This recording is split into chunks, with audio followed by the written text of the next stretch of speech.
Assalomu alaykum, hurmatli tadbirkorlar. Endi o'z biznesingizni 15 daqiqada boshlash imkoni yaratildi. Bu qanaqa bo'ladi deb savol berayotgan bo'lishingiz mumkin.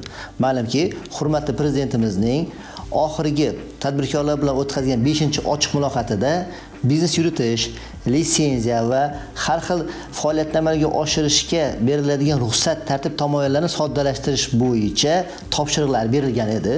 Ushbu topshiriq asosida 14-yanvarda O'zbekiston Respublikasi Prezidentining 214-sonli farmoni qabul qilindi. Endilikda biznesni kompleks tarzda ro'yxatdan o'tkazish tizimi joriy etiladi.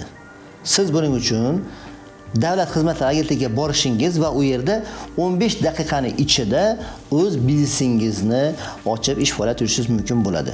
Bunda sizga qanday xizmatlar taklif etiladi? Birinchidan, korxonangizni ro'yxatdan o'tkazgandan keyin o'sha joyning o'zida elektron raqamli imzo kaliti olishingiz mumkin. Ikkinchidan, u yerda siz bank hisob raqamini ochish uchun ariza berishingiz va o'sha joyning o'zida hisob raqamni faollashtirishingiz mumkin bo'ladi. Uchinchidan, sizga faoliyat yuritishga amalga oshirishga litsenziya yoki ruxsat etish tartib-taomillar kerak bo'lsa, o'sha joyning o'zida litsenziyaga ariza berishingiz mumkin bo'ladi. Undan tashqari, sizga ko'chmas mulkni ijaraga olish kerak bo'lsa, Davlat xizmatlari agentligining o'zidan turib, ko'chmas mulkni ijaraga olish shartnomasini imzolashingiz mumkin bo'ladi. Undan tashqari, ma'lumki, faoliyatingizda qo'shimcha qiymat solig'i to'lovchisi bo'lishni xohlasangiz, o'sha joyning o'zida qo'shimcha qiymat solig'i to'lovchi guvohnomasini olishingiz mumkin bo'ladi.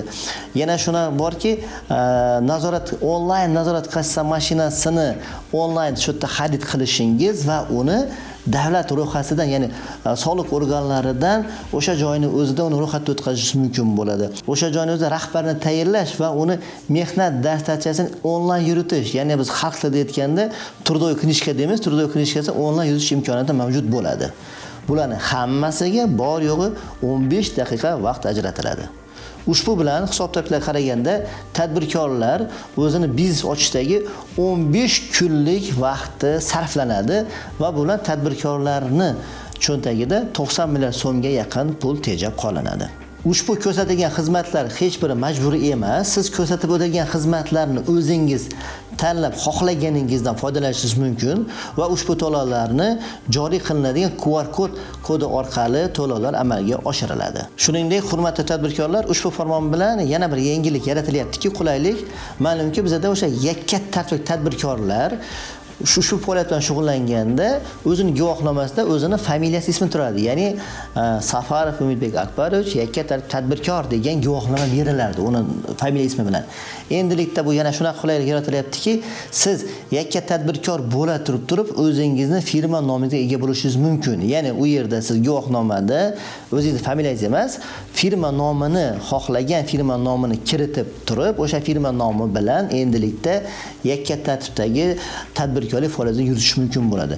Bunda agar siz nomi o'zgaradigan bo'lsa, sizga ruxsat etiladigan guvohnomalardagi ma'lumotlar o'sha Davlat xizmat ko'rsatish agentligida avtomatik ravishda qolgan ma'lumotlarga o'zgartirish kiritish ham belgilab o'tilgan. Shuningdek, ushbu farmon bilan ham litsenziya va ruxsat berish tartib-taomillari ham soddalashtiryapti.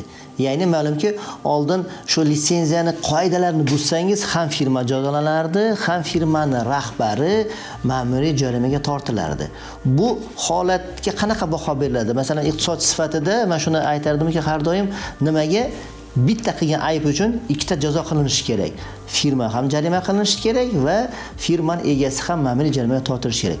Endilikda bu narsa adolatlik prinsipi tamoyili asosida firmaning rahbariga jarima tortilmasdan faqat yuridik shaxsning o'ziga moliyaviy jarima qo'llanishi belgilab berilyapti.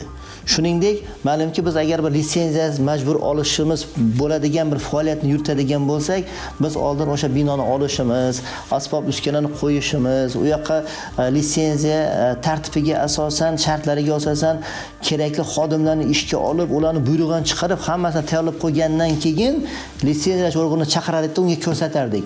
Mana buni oldik, qo'ydik deb.